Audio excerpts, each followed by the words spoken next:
السلام علیکم ورحمۃ اللہ وبرکاتہ۔ اگر میں آپ سے کہوں کہ قرآن کی ایک ایسی سورہ ہے جو اللہ کی رحمت، جنت کی نعمتوں اور انسان کو اس کی حقیقت یاد دلاتی ہے، اور جسے پڑھتے وقت خود جن نے انسان سے بہتر جواب دیا تھا، تو کیا آپ اس سورہ کو روز پڑھنا شروع کریں گے؟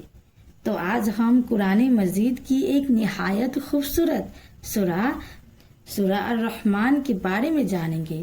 اس سورہ کو اللہ کی رحمت کی سورہ بھی کہا جاتا ہے، کیونکہ اس میں اللہ تعالیٰ نے اپنی بے شمار نعمتوں کا ذکر کیا ہے اور بار بار انسان اور جن سے پوچھا ہے کہ تم اپنے رب کی کون کون سی نعمتوں کو جھٹلاؤ گے۔ یہ آیات اس سورہ میں 31 مرتبہ آئی ہے تاکہ ہم اپنے رب کی ہر نعمتوں کو پہچانیں اور اس کا شکر ادا کریں۔ سورہ الرحمن کی شروعات ہی اللہ کے مبارک نام سورہ الرحمن سے ہوتی ہے۔ اس کا مطلب ہے بہت زیادہ رحم کرنے والا۔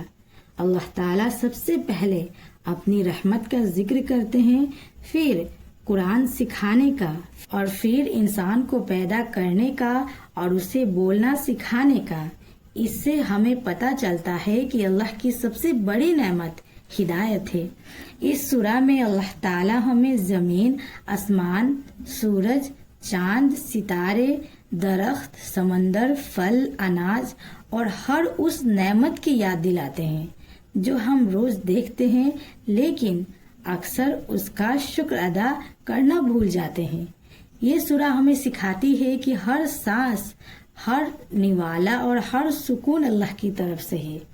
ایک روایت میں آتا ہے کہ جب نبی کریم صلی اللہ علیہ وسلم نے صحابہ کے سامنے سورہ الرحمن پڑھی اور صحابہ خاموش رہے، تو آپ صلی اللہ علیہ وسلم نے فرمایا کہ جن نے اس سورہ کا بہتر جواب دیا، جب بھی یہ آیات آتی فَبِأَيِّ آلَاءِ رَبِّكُمَا تُكَذِّبَانِ، تو جن کہتے اے ہمارے رب، ہم تیری کسی بھی نعمتوں کو نہیں جھٹلاتے، تمام تعریفیں تیرے ہی لیے ہیں۔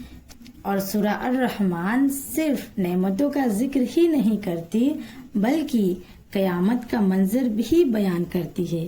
اللہ تعالی ہمیں یاد دلاتے ہیں کہ ایک دن ہر شخص کو اپنے اعمال کا حساب دینا ہوگا۔ جو لوگ اللہ سے ڈرتے ہیں اور نیک زندگی گزارتے ہیں، ان کے لیے دو جنتوں کی بشارت دی گئی ہے، جہاں ایسی نعمتیں ہوں گی جو نہ کسی آنکھ نے دیکھی ہے، نہ کسی کان نے سنی اور نہ کسی دل نے سوچی۔ اور اس سورہ کا سب سے بڑا پیغام شکر ہے، اور آج انسان اکثر اپنے پریشانیوں کو یاد کرتا ہے لیکن اللہ کی نعمتوں کو بھول جاتا ہے۔ سورہ الرحمن ہمیں بار بار جگاتی ہے کہ اپنے رب کی نعمتوں کو پہچانو، اس کا شکر ادا کرو اور اس کی اطاعت میں اپنی زندگی گزارو۔ اور بہت سے لوگ ایسے ہیں جو سورہ الرحمن کو ہر مشکل کا خاص وظیفہ سمجھ کر پڑھتے ہیں، حالانکہ قرآن کی تلاوت ہر صورت میں برکت اور اجر کا ذریعہ ہے۔ اور اگر ہم روز سورہ الرحمن کی تلاوت کریں، اس کا ترجمہ سمجھنے کی کوشش کریں اور اس کے پیغام پر عمل کریں، تو ہمارے دل میں اللہ کی محبت، ان کا خوف اور ان کی شکر گزاری اور محبت ہو سکتی ہے۔ اور قرآن صرف پڑھنے کے لیے نہیں بلکہ سمجھنے اور اپنی زندگی میں اتارنے کے لیے بھی نازل ہوئی ہے۔ تو دوستو، آج سے ہی ارادہ کریں کہ ہم اللہ کی نعمتوں کو پہچانیں گے، ہر حال میں الحمدللہ کہیں گے اور قرآن کے ساتھ اپنا رشتہ مضبوط کریں گے۔ جب بھی سورہ الرحمن کی یہ آیات سنیں فَبِأَيِّ آلَاءِ رَبِّكُمَا تُكَذِّبَانِ، تو دل سے محسوس کریں کہ اللہ ہم سے پوچھ رہے ہیں میری کون سی نعمتوں کو تم جھٹلاؤ گے، اور ہم بھی جن کی طرح کہیں اے ہمارے رب، ہم تیری کسی بھی نعمتوں کو نہیں جھٹلاتے، تمام تعریفیں تیرے ہی لیے ہے۔ اللہ تعالی ہمیں قرآن کو سمجھنے اور اس پر عمل کرنے اور اس کی ہدایت کے مطابق زندگی گزارنے کی توفیق عطا فرمائے۔ آمین ثم آمین۔